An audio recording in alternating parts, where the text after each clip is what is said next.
So, Sister Achaleke, thank you so much for coming here today. Please introduce yourself. A very, very bright African good morning to you all the way from the bottom of our continent, our mother continent, Africa, all the way from Johannesburg, South Africa. Thank you so very much for having me to share with you this Sunday morning. Before we get started, I will just ask us to take a minute to honor, to celebrate, and to respect one of our great master teachers, one of our great Black master teachers who passed away 3 weeks ago and who is being laid to rest today in Los Angeles. I'm talking about master teacher Ronoko Rashidi, who left us very unpredicted. And we honor him. He left us with a big legacy. And I wish that we take 1 minute to honor him and pay our respect to him before we get started. So please, let's take that 1 minute. Thank you.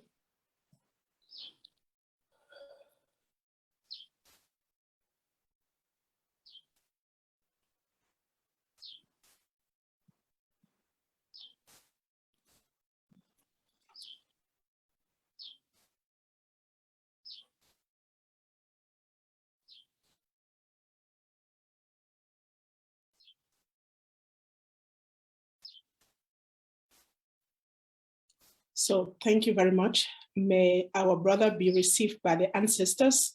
May he rest in the blossom of the people that he admired, respected, and worked with. I'm thinking about Cheikh Anta Diop. I'm thinking about John Henry Clark. I'm thinking about Dr. Van Septima and a whole lot of them. I'm thinking about Dr. Maya Angelou and a whole bunch of them. May he rest in the space of peace, and may they continue to guide us from wherever they are to continue the work that they started, so that we never get lost, because they lit the way for us. So thank you so much for having me again. Ashe. Yes, thank you so much. Thank you so much. That is so important, that we do not lose the connection to our ancestors. Thank you for that welcome. So you asked me to introduce myself. My name is Ankwetta Beatrice Achaleke. I was born I'm a Cameroonian by birth, an African by nationality or by belonging. And I am a very, very proud African woman.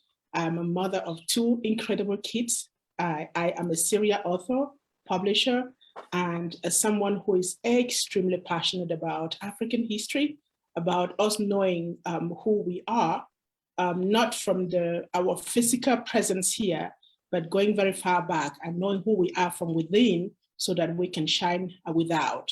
So I'm passionate about any kind of contents that give us a proud sense of our African identity. And so I write and publish a series of books that I call Africa for Smart Kids. And since 2012, I made it my responsibility to kind of embrace the African philosophy of Ubuntu, to get to understand it, and to develop it into a concept that we can use to empower ourselves and to be who we were born to be. So I'm very happy that I'm going to be sharing that concept with you today. And besides that, I'm just a passionate, happy human being who is happy to be alive and who loves to be inspired by people who look like her, and to take pride in her history and her ancestry. So that's who I am, basically.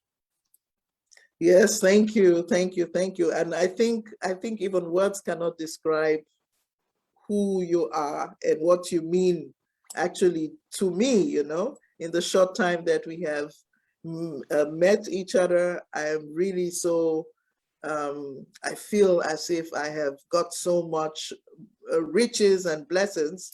And I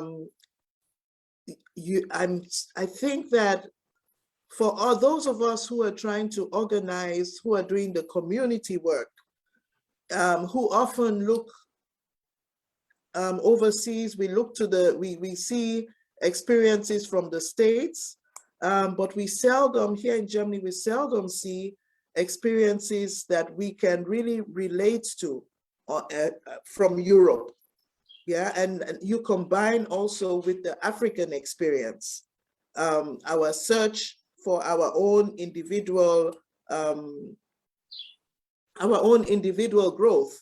So today is going to be a very enriching, not only on the community organizing level, but on the spiritual level, on the personal level. And I thank you so much. And I just give you the space to go ahead with your presentation. You have told me you love it to be interactive. So people, brothers, sisters, family, raise your hands or write in the chat, and then you can ask questions in between. So at this point, then I would like to say we are the Black Community Coalition for Justice and Self-Defense. We are a coalition together with the United States of Africa, with the International Africa School, with Carl, who had a wonderful presentation yesterday. GPAN, Global Pan-Africanism Network, Black Mental Health Matters. And yes, if you are there, and if I have forgotten to name your organization, please say it yourself. Black Parents Organize, very important group which we have formed here, which is starting, and yes. So, Sister Ankwetta, I hand over to you. Please make your presentation. Thank you so much again. Thank you. I'm not here to present anything. I was raised by my grandmother to understand that we are a village, and as a village or community, we sit down and we share with each other. So what I'm here to do is to share with you. Please feel invited at any one moment to comment, to compliment, to oppose, to add, whatever it is on your mind. This is the space where we share in respect, we share openly, we share in transparency. And so I invite you to join the conversation, and let's just share, let's share. There's nothing that I know that more than you know. We all know the same thing. Sometimes just someone is called upon to remind us of all the things that we already know. And so today I'm called upon to remind us, and I want you to remind me, be my keeper while I'm talking. If there is anything that you need to remind me about, please feel free to remind me. If there is something that you need to teach me about, please feel free to teach me. This is that open space. So that said, I would like to start with a quote from Ronoko Rashidi, because again, today is the day when he's physically departing from this world. He said, history is light that illuminates the past and the key that unlocks the future. History is the light that illuminates the past and the key that unlocks the future. And I just want to leave it in the room. You reflect on it on your own, from your side, whatever this means to you. But I think it gives me a lot of permissions to do certain things, especially when it comes to knowing African history, to developing a passion for African history, which is still very unknown. It's still a lot of bits and pieces here and there. I also want to add another quote that I really, really love. It is from Steve Biko, and he said, "Great powers of the world may have done wonders in giving the world an industrial and military look, but the great gift still has to come from Africa, and that is giving the world a more human face." So I think we have to digest that one, and that for me is the essence of the African philosophy of Ubuntu, when as Steve Biko says, the great powers of the world may have done wonders in giving the world an industrial and military look, but the great gift still has to come from Africa, and that is giving the world a more human face, to give the world a more human face. And when you know our African history, you will understand that this words from Steve Biko are very profound. They're very profound because not only do we know that Africa is the cradle of humankind, we know that Africa is the cradle of human civilization.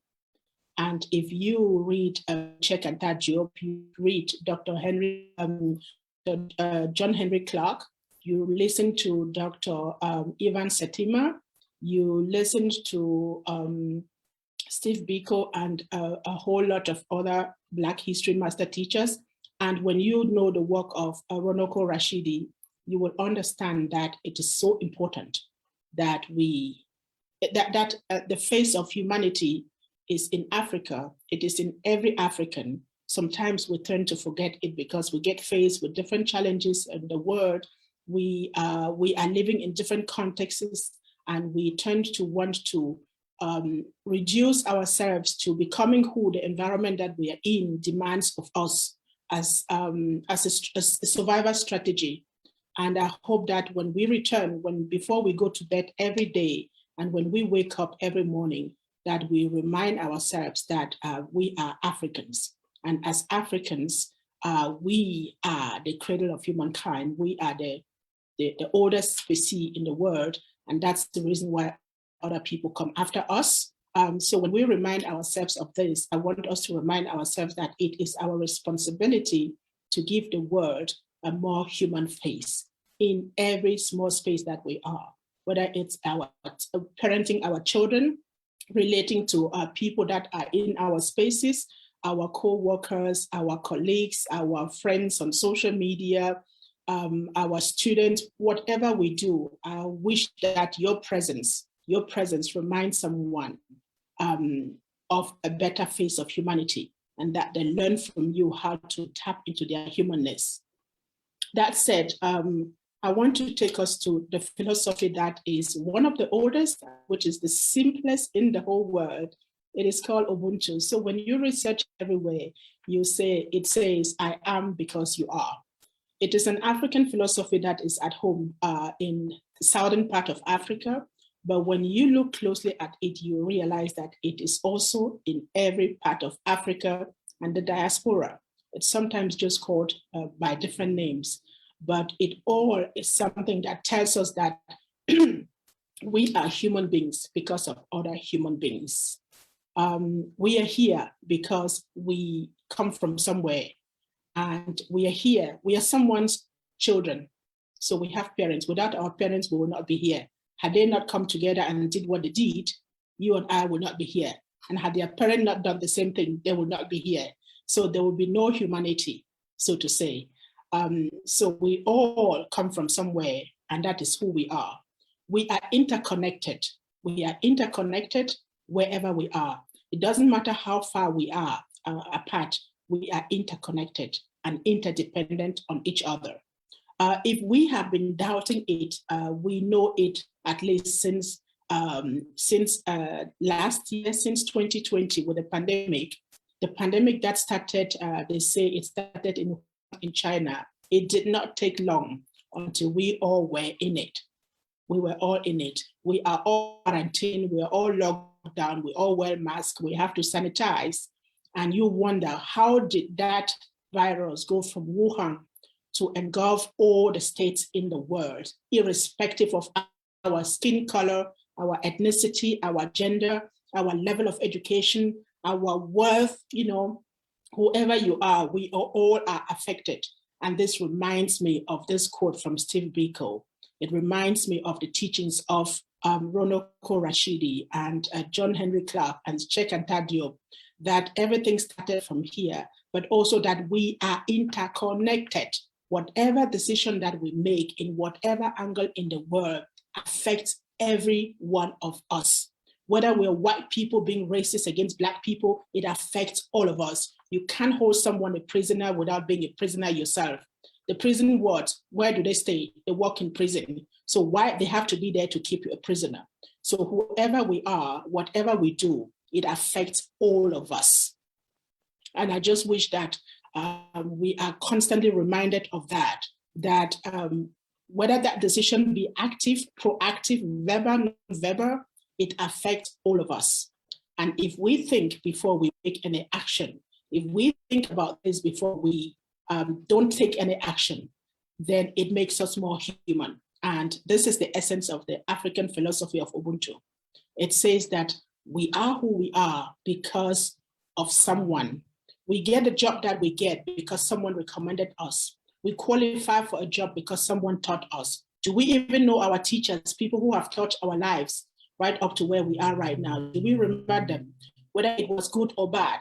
In this philosophy, there are principles that remind us that whoever comes into your space comes to teach you something. And some teachers come wrapped in sandpaper, in ugly sandpaper. So they give you an experience that you think that it's nasty. You are mad at them. You don't want to talk to them. You feel like you're being maltreated. But at the end of the day, the most important thing and what makes us human in the spirit of Ubuntu is our ability to be able to reflect on what happened and why we feel the way we feel, why we react the way we react, and what is it that we're learning from there. What is the lesson that I'm taking from there? And if as a human being who understands the spirit of Ubuntu and who understands that I am African and that Africa is the cradle of humankind and that it is our responsibility to give the world a more human face, I know that whatever happens to me makes me a winner. It makes me a winner in the sense that I either have a knowledge that something is not working for me, that I don't have to be in someone's place, or I win something material or something physical or a friendship, something emotional. So I am a winner whatever happens, irrespective of whatever happens to me. So if we have that embodied in us, in the relationships that we go into, and again, our interconnectedness means that we are constantly dealing with people, whether we like it or not. Sometimes we have to deal with people that we don't like. Sometimes we have to deal with people that make us feel really, really sick. But at the end of the day, as human beings, we have to. So when you come from the space of the understanding of what the Ubuntu philosophy is, you will understand that, again, whatever is happening to you right now and making you feel the way you feel is here to teach you a lesson. It's here to help you build either your resilience, it's here to help you revise your relationships, it's here to help you look at your emotions and the way you interact with people. It's here to help you to revise your expectations of people, because others and building relationships and managing the relationships. So since 2012, I have been working on that of philosophy, trying to understand it and trying to come up with a concept that I call Globuntu. We all are global citizens today. It doesn't matter where we are. Whether we're sitting in a small village in Cameroon, we probably have a smartphone and we are all going online. So that makes us global. Whether we travel or not, we are global. We are in a global space. And for me, it was important to think that if Africa is the cradle of humankind, if Africa is the second largest continent in the world, if Africa is the youngest continent in the world in terms of population, and if Africa is that continent from which so much was taken away and it still refuses to die, and people are still coming in, when I look around on this continent, Africa is the only continent that houses so many foreign military bases. Why are you here?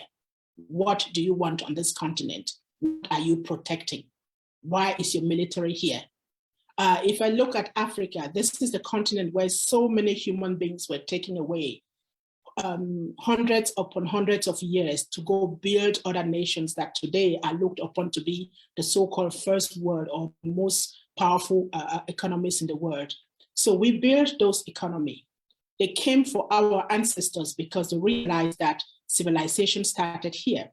They realized that organization started here. They realized, like Check and Job always reminds us, that that science started here, that everything that we know today started here in a different format. So when we get right there, when we remind ourselves of all of those values that we have, we understand how important it is for us to know our history, because knowing our history makes us realize how powerful we are as a continent. It makes us realize how incredibly rich we are as a continent. And when I read the works of people like Marcus Garvey. I read from whether it's Douglas, who am I going to cite right now? There's so many of them in my head. When I read Kwame Nkrumah, and when I read a whole lot of our great leaders, I listen to Mandela, they all tell you that, they all remind you that we as Africans come from a very high spiritual space, very high, because people upon whom so much was done, they turn around to tell you, I'm not here for revenge, I'm here for reconciliation. We turn around and we embrace each other. In spite of all the historical trauma that Africans and Black people have gone through, we are still one of the most hospitable people in the world. We embrace people. Sometimes people think that we are naive or we are stupid. It has to do with the fact that we come from this philosophy that says that we are all interconnected. We come from a philosophy, a mindset that reminds us that we are greater than we really know we are. We are more than just our physical presence. And that is what really allows some of these leaders to opt for reconciliation, to not allow anyone to get them to the space where they hate. Because if we were to hate as Black people and take revenge on the things that have been done onto this continent and Black people, I think the world would be one of the worst places for us to stay. But because we don't seek to do this, it just reminds us of that greatness, the great space of spirituality from where we come. And when I say that, I'm not talking about any religion. I'm not talking about religion. I'm talking about the spiritual beings that we are naturally. I'm talking from that space. So for me, that is the Ubuntu, African philosophy of Ubuntu. And when I realized that, again, we are the second largest continent, the youngest and the oldest continent, I thought like we need to have a concept that allows people who interact with us to understand us and to interact with us from a space of respect, from a space of understanding, and from a space that allowed us to expand, to find mutual benefits in the kind of relationships that we build. So I took the philosophy of Ubuntu that says I am because you are, and broke it down into a 3 modules personal growth training. It's a concept that has really, really helped me go through so many things. Had I not been in that mindset, I would have done so many. I don't know where I would be today, and I don't know the kind of things that I will be doing, but I am happy that I work with this philosophy. So level 1 of what I call the Globuntu mind shift, it's a concept that really helps you work on your mind. You know, as human beings, we have a conscious and a subconscious mind. And quite often we don't know the things that happen in our subconscious mind, and our subconscious mind tend to rule our world. So it is so important that we know the importance of our subconscious mind, and that we consciously make the decision with a good intent to fit our subconscious mind with positive images, with positive words, and with things that make us good human beings. So that's why this concept works very much on the mind. It works with a lot of affirmations, because affirmations for me are positive seeds that we consciously plant in ourselves, and that germinate and grow to make us become the great human beings that we are supposed to be. If we plant the wrong seed, it takes us to the space of hate, to the space of negativity.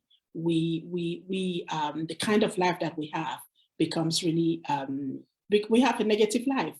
And we all know that having a negative life is not something that we're here for. We are great human beings. We are born with a lot of grace and a lot of greatness that we need to constantly remind ourselves of every day and to grow it.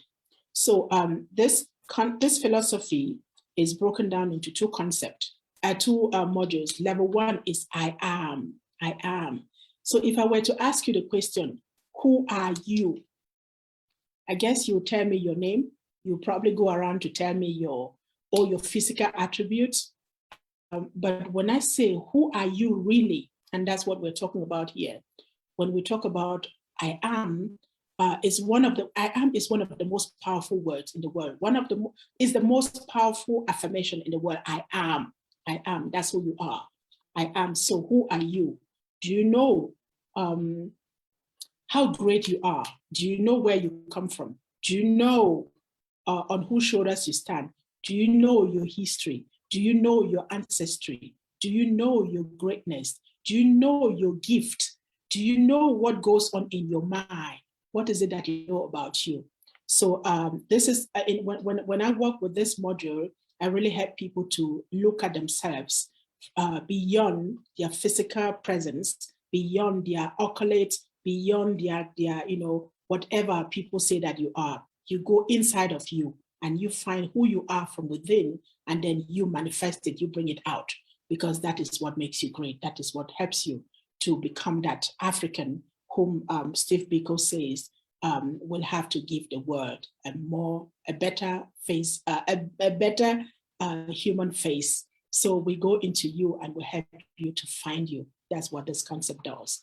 And when you know who you are and you realize that you as a human being are so complex, you are so complex, you know that you have multiple identities depending on where you are. You have your physical identity, but you also have different layers of identity, which if you recognize and you embrace them, you expand your greatness. You just expand your greatness and you become that great African that our ancestors are talking about and that they want you to be. So when you know that, the next level is what I call we are. We are is the space where you use the knowledge of your multiple identity and your multiple greatness to build mutually beneficial relationships. And the accent here is on mutually beneficial. Sometimes we journey through life expecting. We expect all the way through. And when we don't get what we expect, we get mad at people, we get disgruntled, we get resentful, we become bitter and cynical. But again, the life and the world is a space where we give and take. And when we learn how to build mutually beneficial relationships, we become a better human being. And not only do we become a better human being, we serve better. We serve the world that we live in better. We have better relationships. We relate to people in a better way, and we create a legacy of positivity. And so in the Ubuntu concept level 2 or module 2, where we talk about we are, it's about building those relationships. And level 3 is what I call I am because you are. It's the whole philosophy all over. And in that module, we learn about how to manage mutually beneficial relationships. You will bear with me that when we used to travel to conferences, you will take a lot of business cards. You take people's business cards, you take them home. What happened to those business cards? When we connect here, you meet people. What happened to these people? Sometimes we meet great people and we just miss the point of connection. When you miss the point of connection because you haven't learned how to manage mutually beneficial relationships, you lose opportunities, you lose possibilities. Not only do you lose those possibilities and opportunities, you lose the space to serve, you lose the space to show up, you lose the space to groom your greatness, you lose the space to be a human being, to be that African or that person of African descent whom Steve Biko says should contribute in giving the world a more human face. So it is our responsibility to be mindful of how we treat the world, mindful of who we are, so that we know who to best connect with and how to build mutually beneficial relationships. So according to the African philosophy of Ubuntu and the Ubuntu concept that I've been working on, in order to build and to have mutually beneficial relationships, we need to follow certain principles. One of them is mindfulness, being mindful of you, mindful of how complex you are, and in every relationship, bearing in mind that the person that you're coming in contact with is equally as complex as you, if not more. And when you, like Stephen Covey said, When you seek to understand before you want to be understood, you are in a better place to better manage your relationships. So mindfulness is one of the key principles. Another principle is transparency. Transparency is your ability to be open to people so that you don't say things, you say things about people that you say in front of them. It's about at any one moment, people that you relate with, knowing what you are at. It's about having an open conversation. It's about telling people how you feel, not just telling people how you feel, but being in a position to listen when people tell you how they feel, how what you do or say makes them feel. Dr. Maya Angelou once said,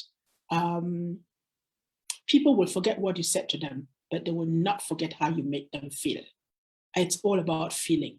So when you know that what you do, when you know that anything that you do affects others and make them feel a type, you make a conscious decision to whether you want to make people feel good or make people feel bad, make people feel angry or make people feel happy to see you.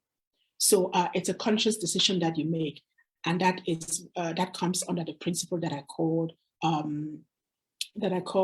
transparency. You can also call it respect. One of the principles that is so important, I think I'm having a monologue here. Please feel free to get into conversation with me. Tell me how you're feeling. Give me feedback. If there is something that I have said that you think should be said differently, please teach me. I am here to learn. If there is something that I have forgotten to say that you think that should be said, please raise your voice. Let's say all of this together, because the more of us are saying these things, the bigger the impact and the greater the voice, the bigger the voice. So please feel free to join the conversation. I would love to hear your voice. So that said, while I wait to hear from you, I want to share a third principle of Ubuntu, of the Ubuntu. One of the principles is forgiveness and letting go. If I were to zoom inside of your mind and just look inside, the experiences that you've gone through, the people that you've come across, and how they have affected you. If I were to zoom in, what would I see? What would I see? What are you thinking about them right now? Are you being resentful? Are you holding grudges? Are you saying, I will never forgive them? I will never let go. I will never, never, never? Is that a conversation that you're having? If that is the conversation, I want to remind you of what Mandela said. Mandela said, resentment is like drinking poison and expecting your enemy to die. So when you're holding grudges, you're being resentful, you're saying, I will not forgive them. What you're saying is, I will not forgive myself. What you're doing is, you're holding yourself in a space of negativity. What you're doing to yourself is that you're poisoning yourself. And sometimes the people that we hold grudges against, people that we don't want to forgive, do not even know the extent of the destruction that we're doing to ourselves. They do not know the extent of the bitterness. You are the one that wake up every day and you get reminded that you hold a grudge against someone, that you don't want to forget someone. Those people, they're about doing their business. They're going about life. They don't even care, probably. Maybe they care when they see you, when you tell them you'll never forgive them. But when they walk away, they continue with their lives. And you are carrying that turmoil in you. You are carrying that cancer in you. So learning how to forgive and to let go is an act of self-love. You learn that it is an act of self-love. It's an act of saying yes to yourself and putting yourself above any experiences and anybody that has come your way and who has made you to feel a type. And it's a sign of greatness. Letting go, being able to let go, is a sign of greatness. When you let go, you cultivate space, you create space in your mind, in your life, to let in positivity, to be who you are. When you hold on to people, to experiences, to situations, what happens is that you give them so much powers over you. You give them so much powers over you. And when someone knows, this is the button that I can press to make Achaleke angry, what do you think they will do if they want you to be angry? They'll press that button. So I learned this the very hard way. When I lived in Austria for 20 years, I used to do a lot of anti-racism work. I used to be in the radio, be on the TV, be everywhere, talking about anti-racism. When I turn around and ask myself the question, why is my life going down the hill? And I think I started asking myself this question because three things happened. My daughter said to me, Mom, you're always working. Every weekend, every day, you're out working, but we never have enough money. You always say we can't do this because we don't have enough money. And when my bank manager said, Mrs. Achaleke, I see you everywhere. When I turn out the newspaper, I see you. When I go on TV, I see you, but I never see you on your bank account. And it hit home. It hit home. And when my son said, Mom, you can keep on doing all the things that you're doing. Show up everywhere, shout at everyone, point fingers here and there. When you get a heart attack and you die, all those your friends, all those people will come to the graveyard. They will say goodbye to you and they will return back to their families. And when I go home, I will be the greatest loser because my mom will be gone forever. So it just reminded me that in the spirit of this Ubuntu philosophy and the Ubuntu concept that I constantly work on, we have to make a conscious decision at some point in our lives, not to let the circumstances of our life rule us, dictate how we live our lives. We have just one life. If Ronoko Rachidi was letting all the racist comments that he had and all of that rule his life, he would not have left a legacy that he left for us. I think as Africans, as Black people, we have to at one point make the conscious decision to start thinking about our legacy. If I was still in Austria, I left Austria in 2015. And when I look back today, I realized the reasons why things happened the way they did. If you listen to my TED Talk, 2014, if everyone who was outside of my space thought like, whoa, this woman is succeeding. She can invite the CEOs of some of the greatest companies in the world to attend her conference. She gets even the European commissioners to come in. She gets the Austrian chancellor to be in. She hosts her event in some of the greatest locations in the country, but she has no money on her bank account.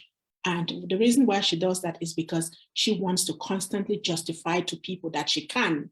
And also because she wants to create a world that her children can be proud of. But what she's trying to do is trying to fix a system that she was brought into that has always been there and which she cannot fix. So we burn out at some point. So if I stayed in Austria, I would have been a very resentful person. I would have become very bitter, very cynical. So when I made the decision after some of the comments that I just shared with you from my kids and from my bank manager, and when I started working on with the African philosophy of Ubuntu, and in 2014, shit happened, that's how I call it, and my whole world crumbled down. I started to blame.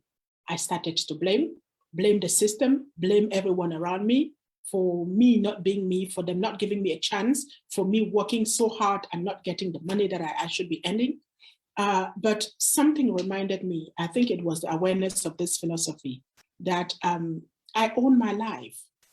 It is up to me to choose what I want to be. And when I did my inner work about who I am, I discovered that I am a creator, not a fixer. My life in Austria has all been about fixing a system that is bigger than me, that is older than me, that I can't fix. And when I discovered that I'm a creator, not a fixer, I needed to make some radical decisions. I remember when I told the TV presenter, because they always have this tendency of inviting me on the TV station when there was an act of racism somewhere. So they'll pay your taxi to take you to the TV station at the top of the hill in Vienna, and they'll pay back your taxi to go back home, and you're not earning any money. So when the next call came and I told them I'm taking a sabbatical, I am not talking about racism, his answer was so mind-blowing to me. She said, we are helping you. It's your cause. Fighting against racism is your problem. So we're just giving you a space to help you to fight better. And I said, do I have the decision? Do I have the right to decide whether I want to fight or not? I was not born a fighter. I was born a creator. Can I create? Can I create something new? Or do I constantly need to clean your shit? Do I constantly have to try to fix your system with all the energies that I have? I'm burning away and not seeing. And when I turn around and see how many Black people have burned out fighting racism in Europe, when I turn around and see how many people, Black people are losing their lives on the street, whether it be in America, in Europe, in Asia, it's the same story all over. And I'm saying, do I have to end that way too? Do I have to go through that path? When I recall all the threatening letters that I used to get in Austria, or the post that was sent to me, when I remember that at some point, the police, I even had a special number for the police that I needed to call them to come pick some of the letters from my office because I wasn't sure whether there was a bomb inside. And I asked myself, is this my life? Is this my life? Should I live in fear? Should I not be me? Because I have to fight to fix the system. So I made a conscious decision to leave. And I think when things really ran down in 2014, when I look back, I think it was my ancestors reminding me that I've drifted away from who I was born to be. I've drifted too far away from the creator that I am to becoming a fixer in a system that I could not fix. So I'm sharing this with you because while you're out there fighting in all the organizations that you're in, I wish for you at any one moment to pause and ask yourself, is this what I should be doing now? It may have been something that was good to do yesterday, but is it something that you still want to do now? If today was your last day on earth, what is that one thing that you would do? And if you had to go and you stand in front of your ancestors, your great-grandparents, you stand in front of people like Ronoko Rashidi, you stand in front of Steve Biko, you stand in front of Kwame Nkrumah, Thomas Sankara, Winnie Mandela. If you stand in front of all of them and they ask you, what did you do? What did you do? And when your creator asks you, what did you do with the life that I gave you? What is going to be your answer? And again, if you were to leave today and they said, it's just, you got just 1 minute to leave, what is the thing that you regret not having done? And this one is a very painful one. What is the thing that you regret not having done? So while you're out there fighting, while we fight all the fights that we fight, I want for us to every now and then, take a deep breath, just take a deep breath and go inside of us and ask ourselves the question, what is it that I should be doing now that will be serving my purpose? Not the purpose of people around me, not what people make me feel that I have to do, not what the system that I live in makes me feel that I have to do, not what I think people expect me to do, but what I want to do from knowing who I am. What is it that I would love to do? When I asked myself the question in 2015, the answer was clear. You would love to write. You always wanted to write. And I knew if I stayed in Austria, I would not write. And if I had to write, I would not write the kind of things that I wanted to write because I would be responding to my environment. I would be reacting to my environment. So when I moved to South Africa, it took me 1 year and I got the vision to write these books. And I started a series of books that is called Africa for Smart Kids. And the reason why I wrote those books, today I think that they have 20 titles. The first 15 have been approved for schools in South Africa, what makes me very proud. The reason why I wrote that books was because I was looking for me. I was looking for my legacy. I was looking for something that made me proud. I was looking for something that I could be proud of to tell my ancestors about when I depart, when I transcend from this world, that I could say, this is what I did. I did not just go fight in someone's system, but I created something that is long lasting, that people can see even when I'm gone. When I look at my legacy in Austria, there are a few bits and pieces. All the things that I did, they're gone. They're gone. Most of them are gone. I don't want to say they're all gone, but most of them are gone.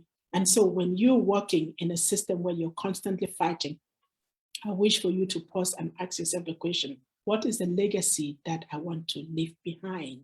When I go, what will people be saying? Not just people, but my family, my children, the people that I love, what will they be saying?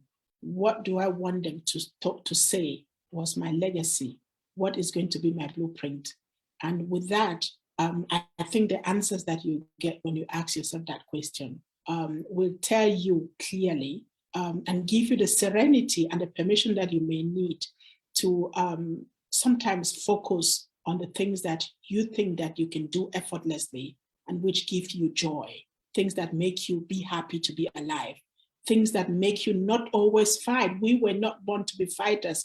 Fighting is not a profession. It is not a profession. You don't get promoted for fighting for anything. And I think at some point, for me, I had to ask myself the question, what is it that I'm fighting to achieve? What is my end goal when I fight?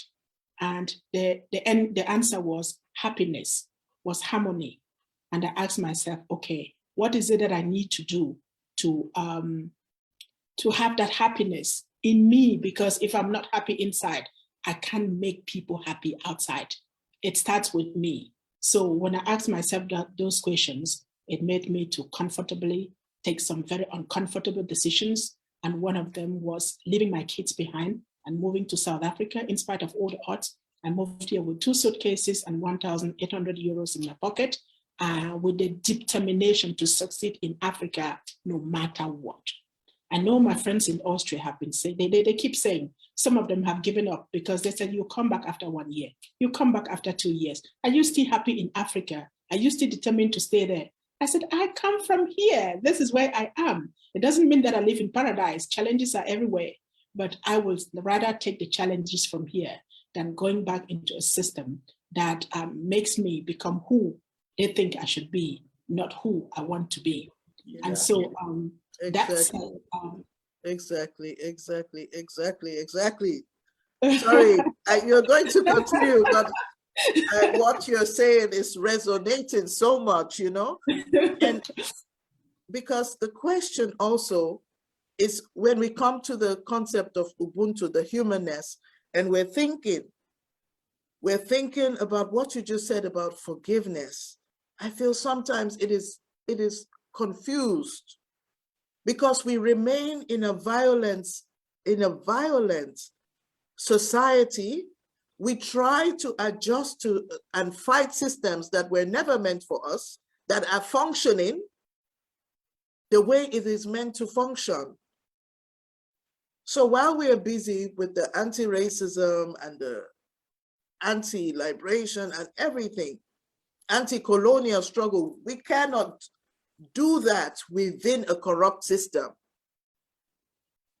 And I'm so thankful that you brought that point up. And before you continue, I just want to go back, because for me, this is so powerful to really take that minute, because you said it, but I'm not sure if we did it, to really take this minute and this space that you're given to think, like you said. And maybe you could just repeat the questions, and all of us who are here in this space, do take that minute to listen to these questions again. If you don't mind, I would be so thankful if you do that. I don't mind, Sister Toyin. I don't mind at all. They just came naturally and they're not written down anywhere. So I may repeat them. I may miss some. If I miss some, please remind me if you got them. I may repeat them differently because, again, they're coming from inside of me. They're coming from channels. They're channels. They are work that they're part of the work that I do with myself. What I want you to know is I don't tell you something that I haven't done. I don't teach you something that I haven't learned myself. Whatever I do comes from lessons, places that I've been to, questions that I've asked myself, and answers that I've found. And I am very conscious of the fact that some of the answers that I've found that I share with you may not resonate with you. You are not me, but they may be something that allows you to reflect on your own reality so that you can make your own decisions that are uncomfortable with you, but give you help you to do something different than what you're doing now, which is making you unhappy. So one of the key questions that I asked myself was, if today was my last day on this planet, what is the one thing or the two things that I would love to do before I disappear? If today was your last day on planet Earth, what is that one thing or those two things or three things that you will terribly regret not having done them because you didn't have the time, because you didn't have the resources, because you didn't have the relationships, because no one gave you the permission, because you just did not know better. What are those things? The second question is, if you had to face your ancestors, some of who resisted supremacy, all kinds of supremacy, white supremacy, male supremacy, geographical supremacy, I don't know what I'm saying the right thing here, any kind of supremacy, patriarchal supremacy, if you had to face them and they asked you, with all that I did before, with all that you know that I did, with that knowledge, and you having all the resources that you now have, I did not have social media, I did not have smartphones, I did not have access to information the way we have today, the way you have today. If they were to ask you, what did you do differently? What did you do to make me proud? What is going to be your answer? What will you tell them? And as you walk around fighting, creating a legacy, I wish that you take a moment and you ask yourself, the legacy that I'm building right now, how sustainable is it? How sustainable is my legacy? If I am fighting, if you're gone and all the internet pages are gone and your websites are gone because the people who were funding whatever you're doing decide not to fund you, and that's my reality in Austria. The organizations that I created, none of them, you can't find them online because I was depending on someone's money. And when that person decides that you've done enough, when they decide that you're becoming a thorn in their eye, when they decide that you they don't no longer like what you do, when they decide that you don't want to do what they want you to do, you're doing something different from what they want you to do, what do? They cut the source. And when source is gone, all your legacy is gone. So I want you to ask yourself the question, what is the legacy that I think I'm creating now? How sustainable is it? How do I own it? How much of it do I own? Is it depending on someone else's powers? And what if that person is not happy with me? Is that legacy still going to be here? Is it still going to stand? Is that legacy something that my great-great-grandchildren are going to be proud of? Is it something that if today was my last day, I would be proud to say that was my legacy? Is it a blueprint legacy? Is it written in ink or is it written on water? So I just want you to, I think those three are the essence of all the other tiny questions that I asked in between. If you can answer those three questions, you are very good to go. I think you'll be in a position to take decisions, not because you want people to understand you, not because you understand where you're going, but because you have the confidence that there is need for you to change. There is something that needs to change, either because all that you've been doing up until now hasn't given you the result that you expect, or hasn't made you a happier person, or when you have the feeling it's making you become a bitter person. In Austria, when I showed up, people say, oh, not her again. Oh, Frau Achaleke, sie schon wieder. And when people ask me, wann gehen Sie endlich nach Hause? Yeah, when are you going back home? I used to be very angry at them. And I remember a conversation that I had with three of my African brothers in Austria, Simon Inu, who is he's just my heart brother. We did a whole lot of work together, and we still do. And my other brother, Osiri Nyare, who owned an academy in Austria. And the legacy that he built is all down because he was depending on funding as well. He had the Osiri Academy doing a lot of courses, and he was our gymnast in Austria. The legacy is gone because someone decided not to fund him.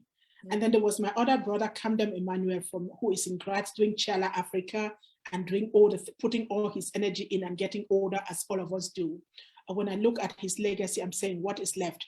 In 2011, we sat in front of my door in Vienna and we were having breakfast.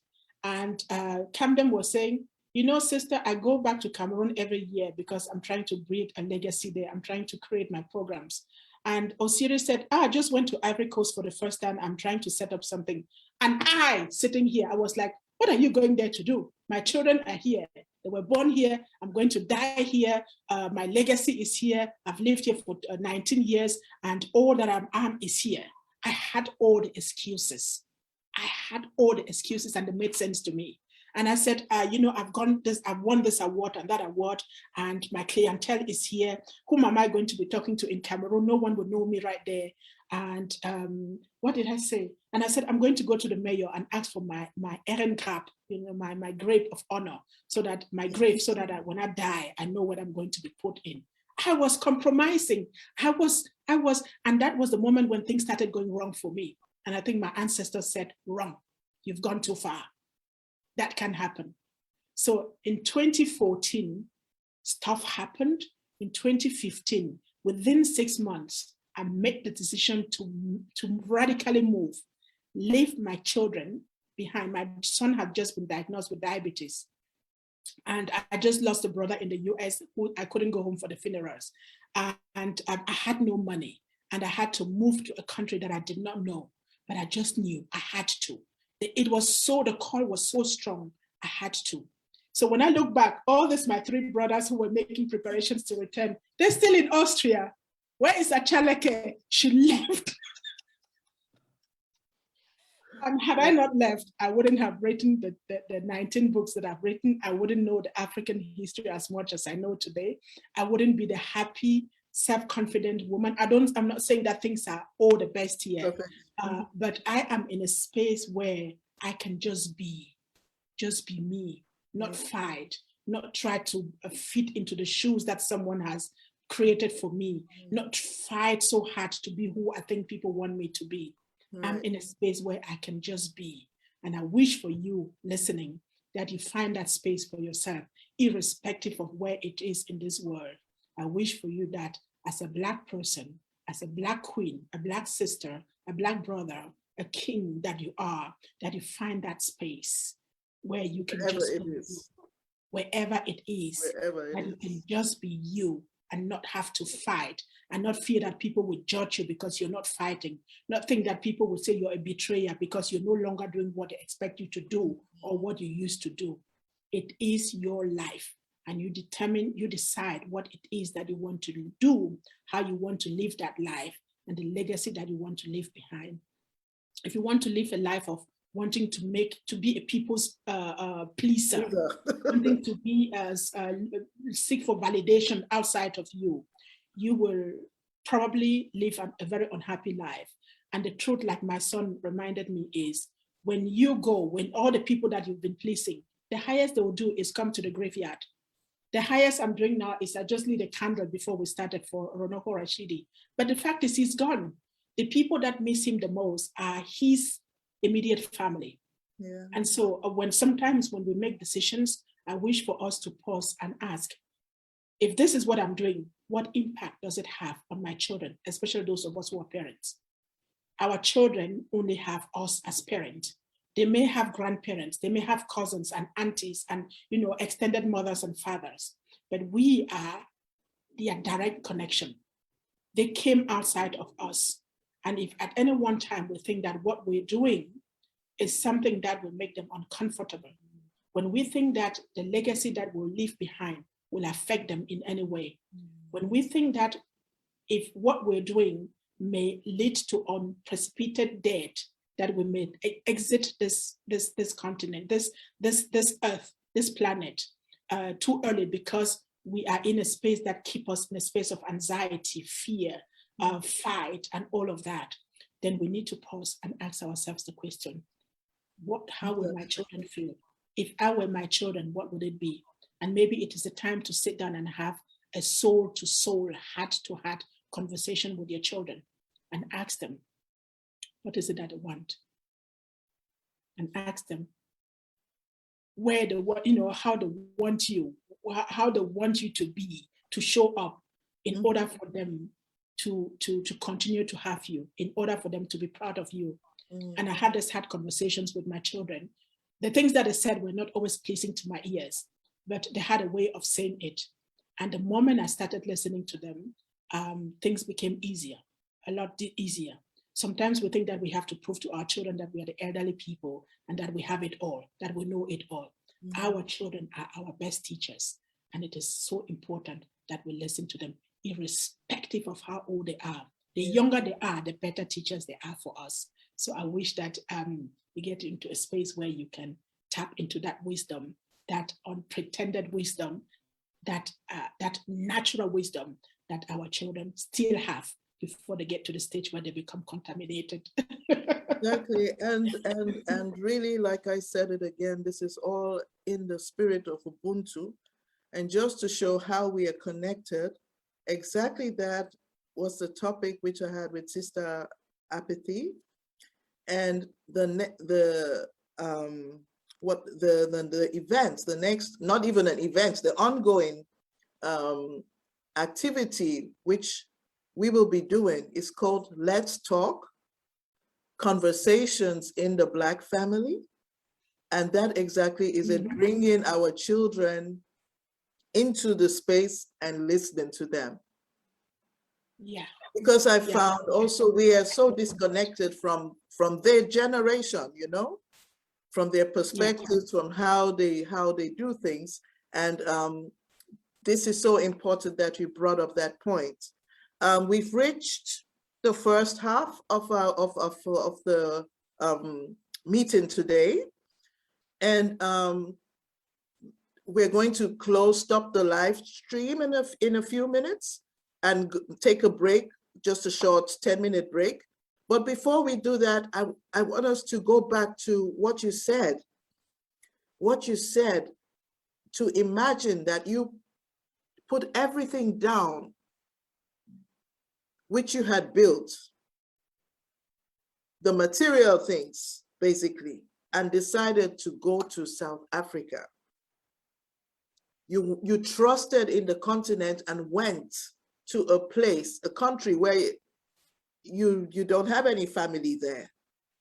And I think many of us are contemplating, or have at some point or the other contemplated such a move. So to close up, what is the role of Ubuntu in our global African family, in the community? How can we use this as a force that will lead us away from this violent places where we tend to stay, remain, and fight there for recognition, fight there for space, for position, you know, and even things like colorism and all these things are us starting to fight ourselves in a violent space for recognition. So if you would just close this first half with some reflective thoughts or messages or experiences, however you want to do it.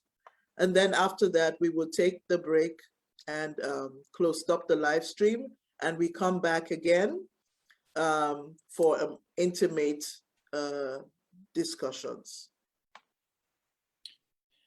Thank you, sister. There are two things on my mind before I get to that. I wanted to acknowledge a sister, and that's the spirit of Ubuntu again. Had she not connected us, we would not be here. I wanted to do that in the beginning, but I chose to honor our brother. Thank you. And then to get back here. My sister Alicia, our sister Alicia Blackwood, yes. who is the author of the Ubuntu pedagogy. Yes. And she lives in Florida. She travels across Africa and teach Ubuntu pedagogy. I met her just once. We've met once, but we just clicked. We clicked. And wherever she goes, she talks about Ubuntu books, Ubuntu books. She talks about, and whenever she meets a sister or a brother, she connects. And for me, that is the spirit of Ubuntu. She connected us just the day she texted me and said, "Sister, you must reach out to this sister in Germany." And I did the same day, and you came back to me. And it's just taken 10 days, close to 10 days. And look at where we are right now. That is the spirit of Ubuntu. I'll get to that. But I'd like to go back to Dr. Rashidi, to Ronoko Rashidi. Sometimes we call him doctor because you don't need to go to school to earn that title. If you are giving us the content that requires that title, you are a doctor in my eyes. And this is what he said, which relates to what you just said, sister. Perhaps the biggest obstacle in destroying white supremacy is the hatred and hostility that Africans have for each other. Okay, do I need to read that again? This is Dr. Ronoko Rashidi's words. Perhaps the biggest obstacle in destroying white supremacy is the hatred and hostility that Africans have for each other. And I just want, like, look around you. Let's look around us and do, in German, they will say a heart of hearts, yeah? Hand of hearts, okay? Put your hand on that place inside of you and do an honest conversation. Look around you, zoom from the small space that you are and zoom round and round and round and make the circle bigger and see how many brothers, sisters you've come across that you've disagreed with, that we kind of lost track with them. We're not able to reconcile with them. And we know that they're great people. I'm including myself in that reflection. We can't find a way and we let ourselves to go away and we're moving away from that greatness. And I think if we understand that we are an embodiment of greatness and that we don't have to agree with everyone, we don't have to agree with everything that we say, we don't have to agree with all our approaches, but we all have to agree not to hate, not to, I can't say don't be resentful, but don't carry it within you and don't let it stop you from being who you can be. Yes. So if you and I are talking today and we get to a space where we can't, what I do is when I know I can't continue with you, before I get to a space where I will kind of get those strong feelings against you, I want to pull out so that I can keep positive memories of the things that we can do and what we're capable of. And I will be the first person to recommend you somewhere if there is something. So when we talk badly about each other, behind each other's back, that happens. So what got me to pack my 2 suitcases and move was the fact that I made a commitment to do my inner work. I made the commitment to say, Beatrice, whatever happens to you, and whatever happens to you, you are part of the problem and part of the solution. And until you embrace your part of the problem and work on your part of the solution, it will never be different, not for you. You will be resentful, you will be hateful, you will hold people in